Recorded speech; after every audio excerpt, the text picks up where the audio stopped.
Good day, class. I hope you're having a wonderful weekend. So, no need to introduce myself. I know you already know me. And our topic for this afternoon is word formation.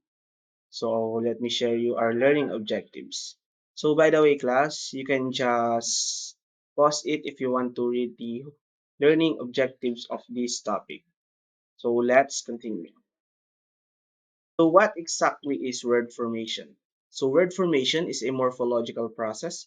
It is the creation of new words from elements already existing in the language. It is also a branch of lexicology that studies the derivative structure of existing word and the patterns on which a language binds or builds new word. So take note class that word formation process is also the study of how language or how words are formed in a certain language. So it is the process of creating new words or inventing new words out of already existing elements within a target language. So under word formation process, we first have the affixation.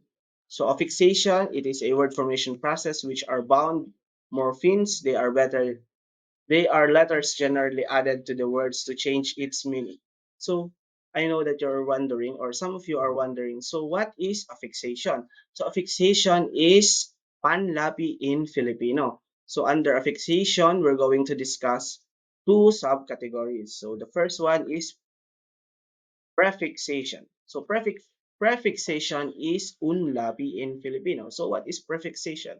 So prefixation or prefixes in this morphological process, words are formed by adding an affix to the front of the root. So for example, the word untidy. So the root word for the word untidy is tidy plus the affix un. So from that, the affix plus root word, we can get the word untidy. So the next example is the word unhappiness. So the root word is happiness and the affix is un. Next one, we have suffixation. So suffixation is hulapi in Filipino. So what is a suffixation? So in this morphological process, words are formed by adding an affix to the end of the root. So for example, fear plus less. So the root word is fear and the affix is less. So we can get the word fearless. The next example is the word beautifully. So the root word is beauty and the affix is fully. So sir, what is the difference between prefixation and affixation? Some of you are also wondering, or some of you are having a hard time distinguishing the difference between the two. So in prefixation, you just need to remember that an affix is placed before the root word. So however, in suffixation, the affix or the panlapi is placed after or at the end of the root word, just like this example. So are we clear with that? So okay, let's continue. So the second process under word formation is clipping. So it is the process of forming new words by clipping off part of an existing word while keeping the original meaning intact. These words are common in everyday speech. So for example, the word laboratory is clipped and we can get from that the word lab. So lab is derived or is clipped from the word laboratory and exam is clip for the word or the whole word examination. So when clipping, class, you just need to remember that when in clipping, it is the process of removing certain parts of a word while retaining its original meaning. So parang pinuputo lang natin siya. So another example of this of clipping is uh, alligator, which is the clip word for alligator is gator. So let's continue. So we have four subcategories or four types of clipping. So first one is back clipping. It is also called as final clipping. It involves the removal of the end of the word. For example, the word ad comes from the word advertisement. So do you see what happened there? So to get the word ad, we're going to remove the last part or the end of the word advertisement. So from advertisement, we can derive ad. Another example, from the word memorandum. So we're going to remove the word random to get the word memo. So are we clear with that? So let's continue. The next one is for clipping. It is also called as initial clipping. It is the process of removing the beginning of the words to get the word. So for example, the word tele or the word phone comes from the word telephone.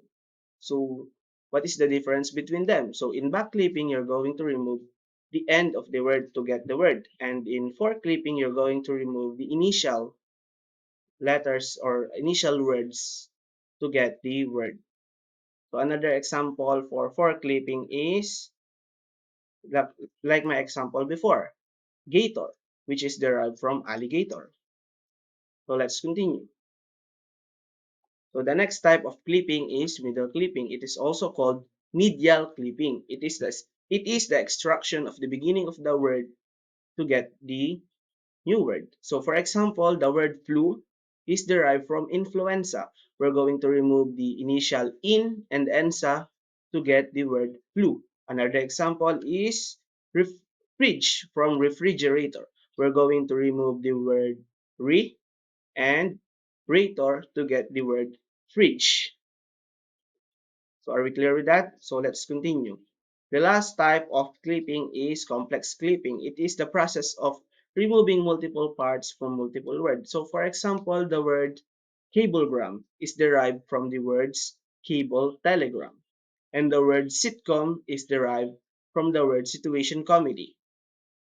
So I hope you're clear with that or we're clear with that because we're going to continue to our next topic. So the third one is compounding. So compounding is also called composition. By this process, two or more than words are combined together to create a single word having a single idea and function. So in compounding, it is the process of adding two or more words to get a word to get a new word. So for example, the word life plus style, we can get lifestyle. And for three-word example, we have here mother plus in plus law, we can get mother-in-law. So are we clear with that? So you go to class, just remember when identifying whether a word is or a word utilize compounding, you're going to remember that or what you're going to do is just subtract them or get the words being combined and think to yourself if those two words are or those two words already have their meaning without being combined. So I hope we're clear with that. So the next process under word formation process is borrowing. This refers to the process of forming new words by adapting words from other language. So pretty much self-explanatory. So under borrowing, we have two types. First, the loan word. So this is the process of which a word is borrowed from another language without translating it into the target language. So for example, the word cafe is borrowed from French, which means small restaurant or coffee. And the word kindergarten is directly borrowed from the German term kindergarten or the same, meaning preschool for children. And the second one is loan translation. So loan translation is also called or is also known as calcu or calc and calc. It's a calc. It is a process of borrowing words from another language and translating it into more familiar terms. So I know that some of you are having a hard time understanding what is the distinction between the two. So class, I'm going to teach you some technique. So in loan words, the words are not yet translated or the words are not translated in English terms. So for example, the word cafe is not an English term. So fortunately, it is not an English term. It is a French word. And in loan translation, it is the process of borrowing a word and then translating it. So the example here is déjà vu and coup d'etat. So unfortunately, my bad. The example here is are actually from loan words rather. So the word déjà vu and coup d'etat are considered as loan words because they are not translated in English or more familiar terms. They are directly borrowed from French.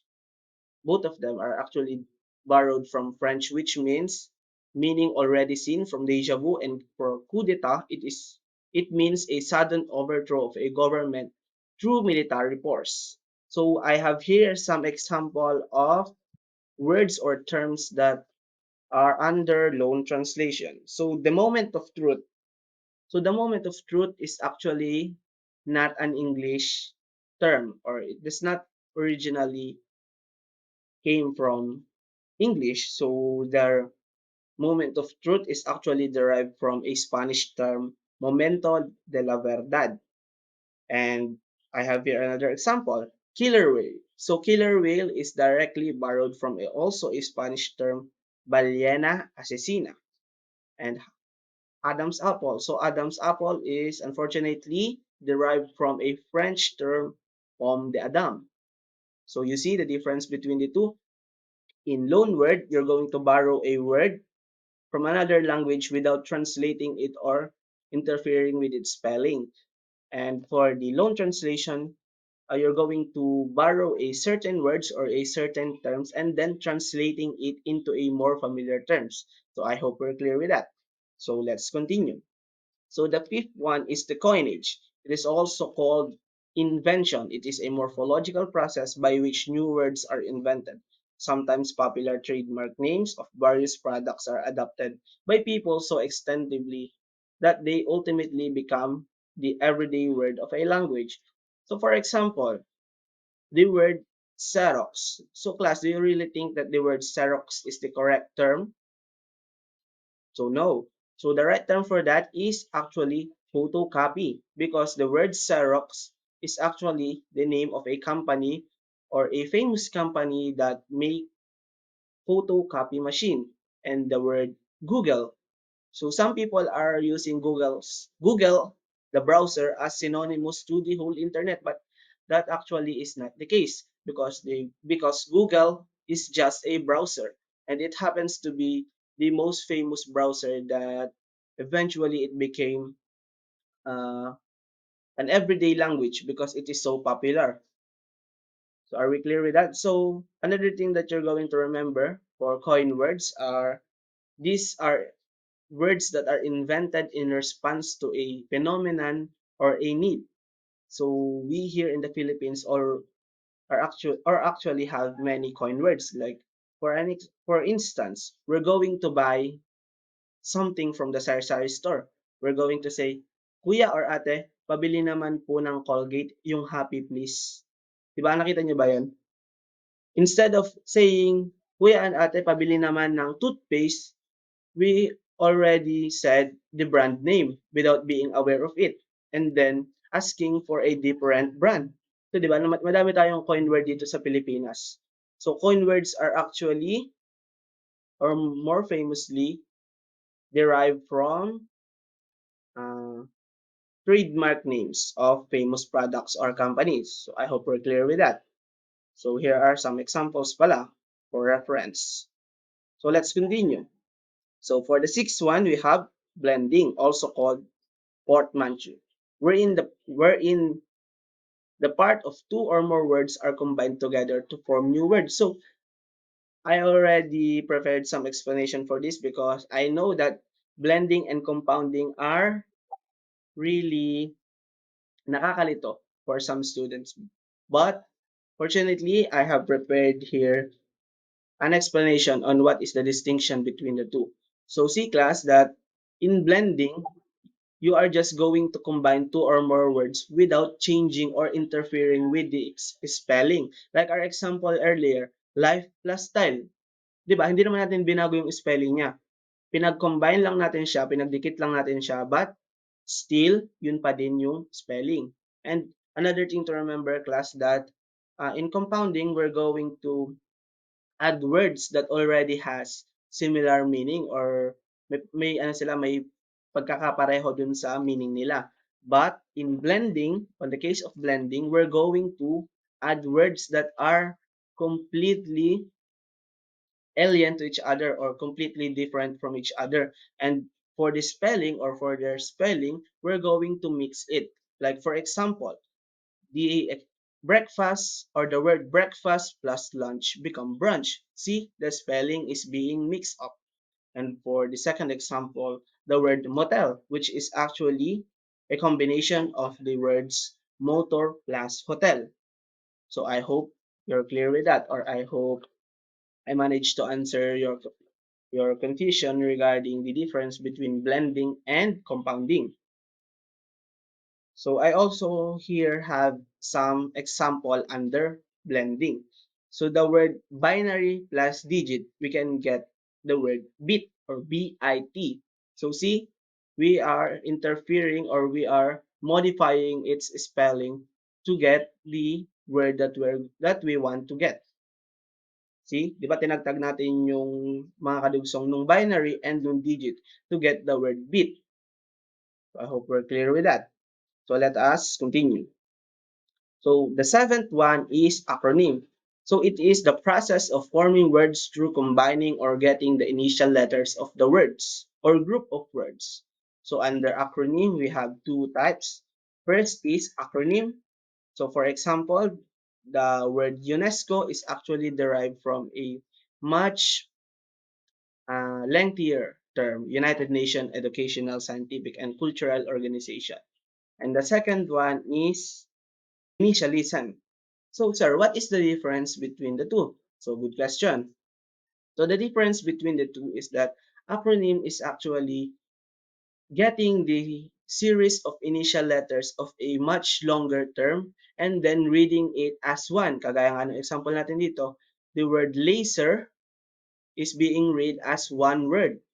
Di ba? Yung initial natin na L-A-S-E-R are being read as one word. However, in initialism, the only thing that we're going to read is the initial of the uh, or the initial of the term. Like for example, the word PC is derived from personal computer. See the difference there?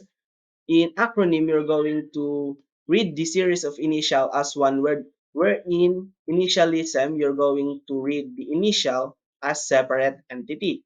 Like in this example, number 3, LCD or liquid crystal display. Hindi naman natin siya binabasa as one term, 'di ba? Binabasa natin siya as a separate or as separate letters from each other. Hindi naman natin siya binabasa LCD, 'di ba? We are reading it as LCD. So I hope we're clear with that. So let's continue to the eighth process under word formation. So etymology. So basically, class, etymology is a process that concerns a lot about history.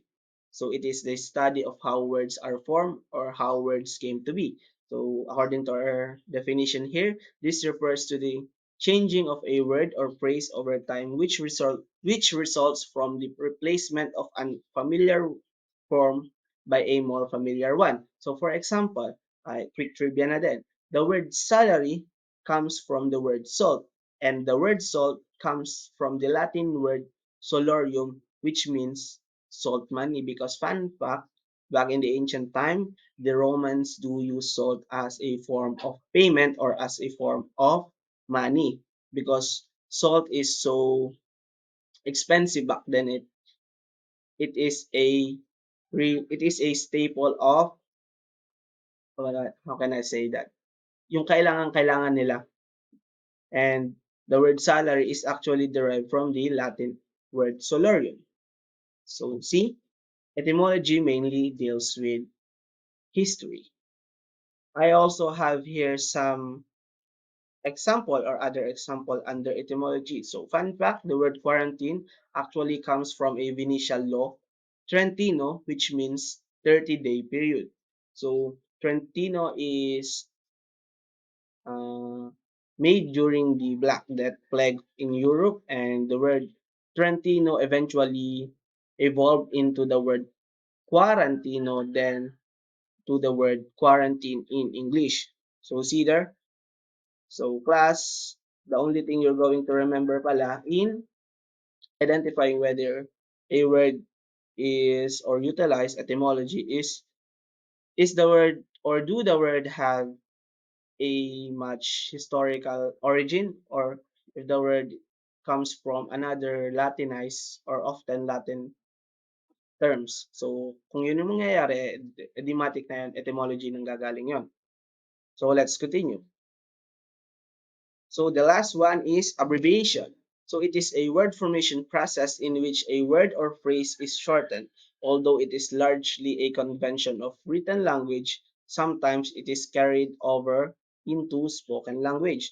So, we also have here two types of abbreviation. So written and spoken written abbreviation. So for written abbreviation, we can get the word cm for centimeter, dr for doctor, and ave for avenue. And for spoken abbreviation, we can get am for antemeridium or in the morning, hiv for human immunodeficiency virus, and vip for very important person. But I know that you also have some questions or clarifications regarding this. So I know some of you are wondering, sir, what is the difference between acronym and abbreviation? So good question again. So the main difference between them is that acronym don't just simply simplify the words. They often represent a much larger or much longer and scientific term, wherein abbreviation is just the process of shortening the words which already has or already have a short terms. 'Di ba yun lang yung pagkakaiba nila. In acronym, ang mga acronym is mostly shortened words of a much longer terminology, wherein abbreviation is just the shortened terms or shortened version of shortened words or already shortened words. So I hope you learned something from this discussion. So then again, I'm Sir Mark, your student teacher for this afternoon. And for this next activity, na-announce ko na naman sa GC kung ano yung mangyayari dyan. Basahin nyo na lang, mag-backread na lang kayo. And for your assessment, I'm going to, ano na lang, post na lang din siguro sa MS Teams. Actually, ano to, three-part to. So for the first part, you're going to identify true or false or kung tama ba, i-write T if true yung sinasabi lang sa mga statement and F kung hindi. Then for the second part, the direction states that identify the word formation processes responsible for each of the following words. So, ipopost na lang natin yan sa MS Teams and bigyan ko na lang kayo ng time para magawa dyan and kung kailan nyo ipapasok. And para pala dun sa part 3, fill in the blanks lang yan. So, papaliwanag ko sa inyo, fill in the blanks with the opposite of the adjective using prefixes. So, bibigyan ko na kayo ng example. Halimbawa, dun sa number 5. So, di ba ang nakalagay dyan? Lalagyan lang daw ng prefixes. So, when we say prefixes, lalagyan lang natin ng unlapi to get the opposite word of the word being listed here. Halimbawa, yung word na educated, pag nilagyan natin siya ng affix na magiging uneducated. Di ba? Kabaligtaran siya ng word na educated. So, yun lang yung gagawin niya doon. Then, dun sa number 1, 2, 3, and 4, yun na lang yung sasagutan nyo and lagay nyo dun sa number 5 na ginawa na lang natin bonus. So, clear ba tayo dyan? Then, dito naman sa assignment nyo, na-post ko na yan sa MS Teams. Then, ang due pala niyan ay sa Monday, 10 a.m. And yung gagawin nyo na lang dyan ay isusulat nyo pala yung sagot nyo sa 1/4 sheet of paper. Then lalagyan nyo naman ng pangalan and section. After nun, pipicturan nyo and isasend nyo dun sa tab na ginawa ko. So, clear ba tayo dun? So, kung may further queries kayo or questions, PM nyo na lang ako or si Ma'am Riza. So, thank you for your time and I hope you learned something.